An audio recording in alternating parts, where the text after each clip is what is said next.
بسم اللہ الرحمن الرحیم۔ ناظرین، آج کا دوسرا ولاگ صفحہ 182 ہے، یعنی 182 ہی چل رہا ہے، اور ولاگ نمبر 2 ہے۔ اردو زبان میں سرور عالم صلی اللہ علیہ وسلم کی سیرت پر جامع ترین کتاب سیرت النبی صلی اللہ علیہ وآلہ وسلم۔ رائٹر ہیں اس کتاب کے علامہ شبلی نعمانی رحمۃ اللہ، علامہ سید سلیمان ندوی رحمۃ اللہ۔ جلد نمبر 2۔ بسم اللہ الرحمن الرحیم۔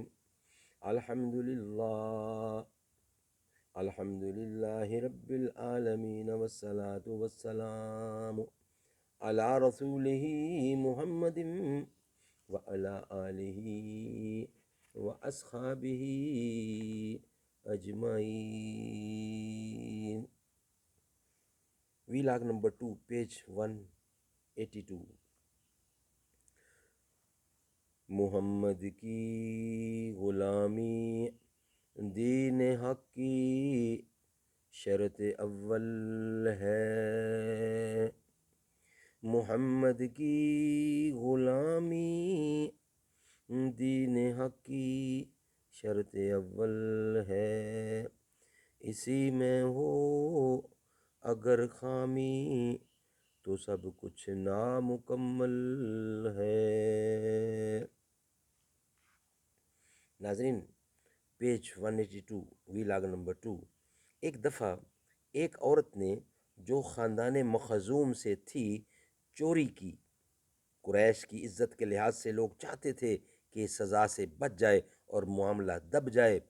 حضرت اسامہ بن زید رسول اللہ کے محبوب خاص تھے۔ لوگوں نے ان سے کہا، آپ سفارش کیجئے۔ انہوں نے حضور اکرم سے معافی کی درخواست کی۔ آپ نے غضب آلود ہو کر فرمایا کہ بنی اسرائیل اسی کی بدولت تباہ ہوئے کہ وہ غربا پر حد جاری کرتے تھے، امراء سے درگزر کرتے تھے۔ خیبر کے یہودیوں سے جب صلح ہو کر وہاں کی زمین مجاہدین میں تقسیم کر دی گئی تو عبداللہ بن سہیل ایک دفعہ کھجوروں کی بٹائی کے لیے گئے۔ مہیسہ ان کے چچیرے بھائی ساتھ تھے۔ عبداللہ گلی میں جا رہے تھے کہ کسی نے ان کو قتل کر کے لاش ایک گڑھے میں ڈال دی۔ مہیسہ نے رسول اللہ کے پاس جا کر استغاثہ کیا۔ حضور اکرم نے فرمایا، تم قسم کھا سکتے ہو کہ یہودیوں نے ان کو قتل کیا؟ بولے، میں نے اپنی آنکھ سے نہیں دیکھا۔ آپ نے فرمایا، تو یہود سے حلف لیا جائے۔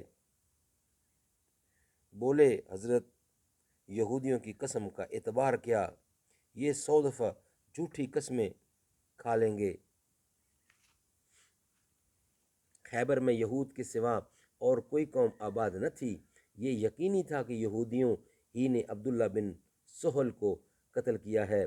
تاہم چونکہ کوئی عینی شہادت موجود نہ تھی، حضور اکرم نے یہود سے تحرز نہیں فرمایا اور خون بہا کے 100 اونٹ بیت المال سے دلوا دیے۔ ناظرین، یہ چھوٹے چھوٹے جو واقعات ہیں یہ اس بات کی عکاسی کرتے ہیں کہ حضور فیصلہ کرنے میں کتنا کم وقت لگاتے تھے اور کتنا آسانی سے فیصلے کر دیتے تھے، اور جو کہ عوام کو منظور بھی ہوتے تھے اور وہ فیصلے معیاری ہوتے تھے۔ یہ ہمارے لیے ایک راہ ہدایت ہے کہ ہم ان کی باتوں پہ عمل کریں اور ویسے ہی کریں۔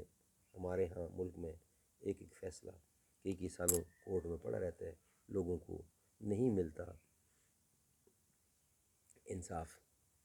دربار رسالت کی کیسی وہ گھڑی ہوگی، حسان کے ہونٹوں پر جب نعت نبی ہوگی۔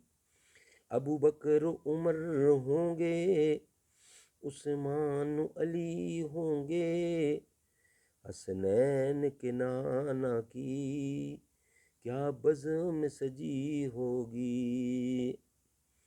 جائیں گے مدینے میں لے جائے گا اللہ جب، دل سجدہ کناں ہوگا، آنکھوں میں چھڑی ہوگی، دربار رسالت کی کیسی وہ گھڑی ہوگی، حسان کے ہونٹوں پر جب نہات نبی ہوگی۔